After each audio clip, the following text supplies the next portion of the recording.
Hello, guys, and welcome to the first episode of a series of videos I don't know the name to yet because I haven't found like a cool, catchy kind of thing.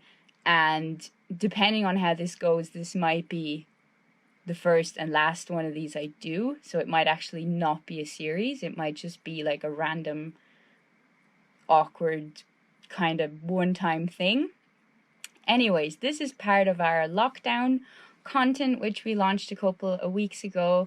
We asked you guys what you would like to see and hear, and Instagram user Vincent Carlin had a pretty cool idea. He thought it would be nice if I could make a video on writing the choir for the latest album and maybe give us a listen on just the voice recordings on the more choir heavy songs like Pain and Death.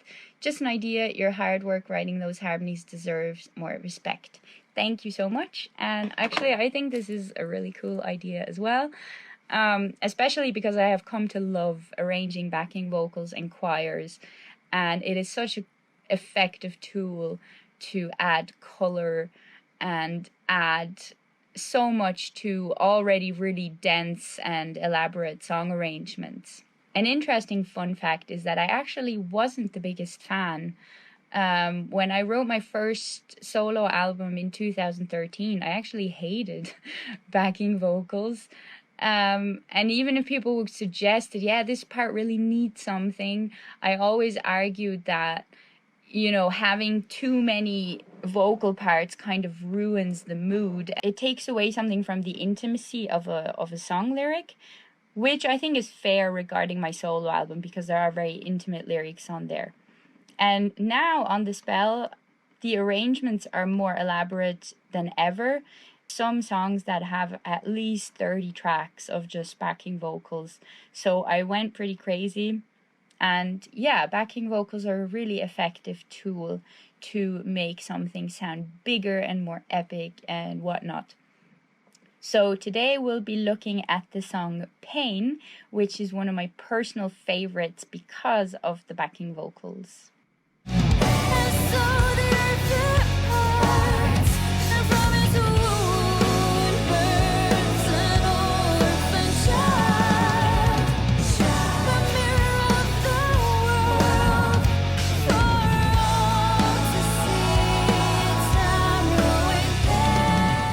I would say let's dive right in. This is our Pro Tools session and it's as raw as you're ever going to hear it.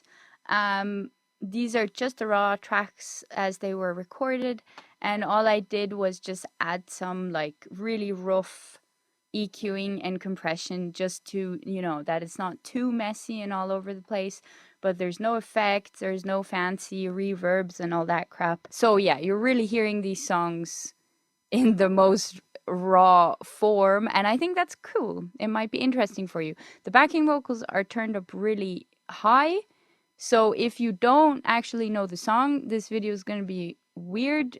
I don't know, maybe check it out first, or whatever. All right, so let's go to the verse. I'll just start off by playing it. I guess you dry a child of mine and set you free so carelessly. You're blessed divine, your scars like mine. I rest in pain, watch you in pain. Yeah, so this is nothing really special. It's not a harmony or anything. This is what I like to do almost always. I'm not a huge fan of doubling, which is essentially just recording the same thing as the lead vocal again and just using it to kind of reinforce the lead vocal in a dense arrangement. What you also do a lot is record it twice and then pan it left and right. What I prefer doing is adding an octave below, or if I can't do that one, the one on top. If I can't do that one either, I'll just figure out something else. And sometimes it doesn't need any of that. In this case, these low backing vocals are actually really prominent in the mix. And the interesting thing about these is that they are actually my comfort zone. I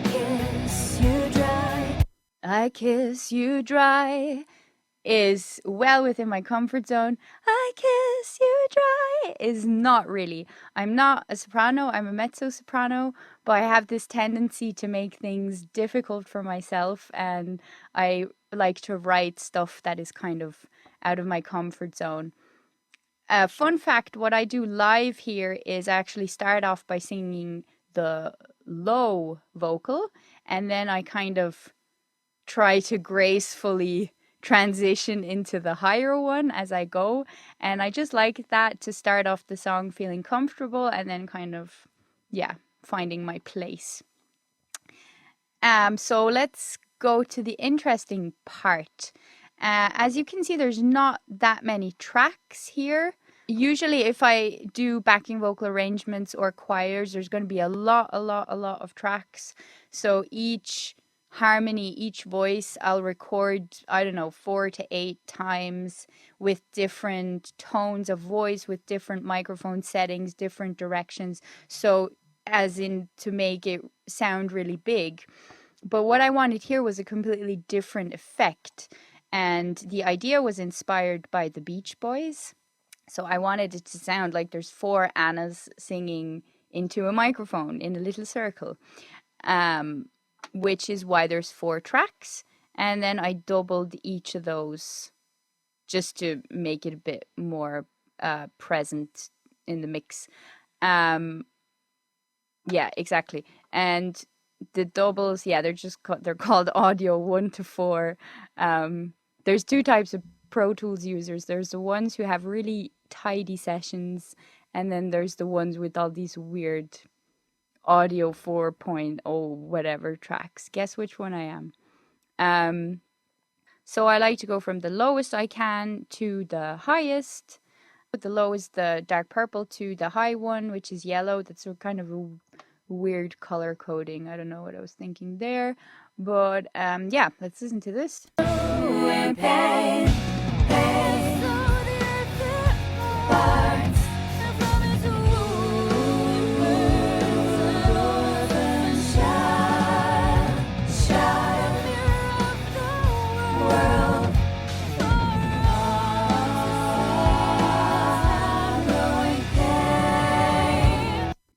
Yeah, and soloed.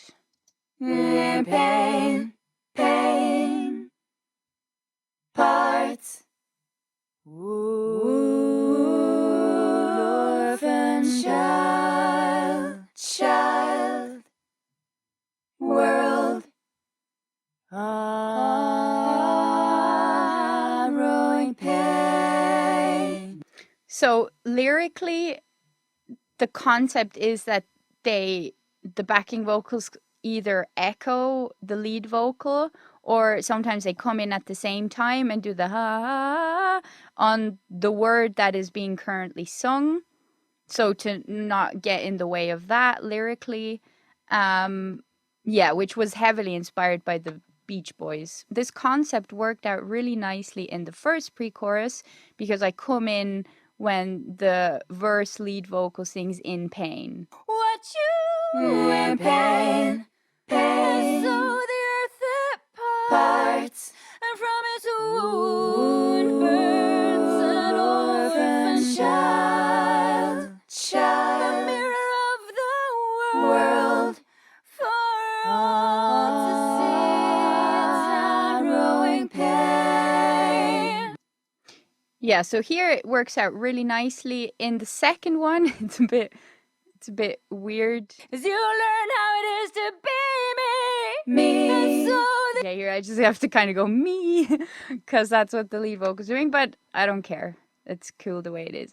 So yeah, then what happened to the chorus was pretty interesting, because I spent so much time with my Beach Boys vision of the pre-chorus that I completely forgot about the chorus. And originally in the demo there was just a double, I think an octave below, and that was pretty much it. With such an elaborate pre-chorus arrangement, I had to figure out a way to make the chorus as big, because otherwise the energy would just completely drop. And I mean, that's okay if you want a small shitty chorus, but we obviously kind of wanted to keep the the energy there. So what I did was just, keep harmonizing, but more kind of straight with the lead vocal. I don't like to sing every single word the lead vocal does, so I left out some bits here and there. Day in, day out, refuse, betray their sacred earth. Day in, day out, accuse you of claiming you are mine. And soloed. Day in, day out, use, betray their sacred earth. Day in, day out, accuse you of claiming you are mine. Yeah, and I got really overly excited, as you can hear, with the really high one. Another thing I'd like to mention is the way that the backing vocals are sung. You might have noticed listening to them solo that it's not like the vocal performance of the year, obviously regarding emotion, but this is my approach to backing vocals. I, hit the notes as well as I can, but regarding the emotions, I want them to stay fairly flat. I don't want them to have their own little performance and distract from the lead vocal. I guess everybody has a different approach to this. My main reason is I'm already thinking of the mix, and I didn't mix this album, but that is the job that I have as well. And I don't like it when the backing vocals are doing vibratos and fancy things, because I could get into the way of the lead vocal. And for me, their function is to just, be there, do a harmony, add some color, but not more. So that's why they sound kind of the way they do. Yeah, so those were all the parts. Like I said, there weren't very many, but they're very effective. And I really enjoyed working on this song. And if you enjoyed this video and you want to see more of these, then I don't know, just let me know and we'll do it again. Bye.